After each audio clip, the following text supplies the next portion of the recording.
sabay ganyan. Ha? Sama ng sama, sabay ganyan.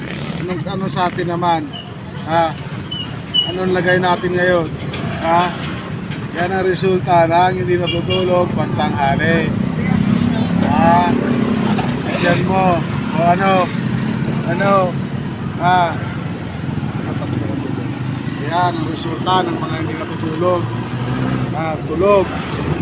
Magsusundo lang kami sa school. Kaya dinakot ang antok.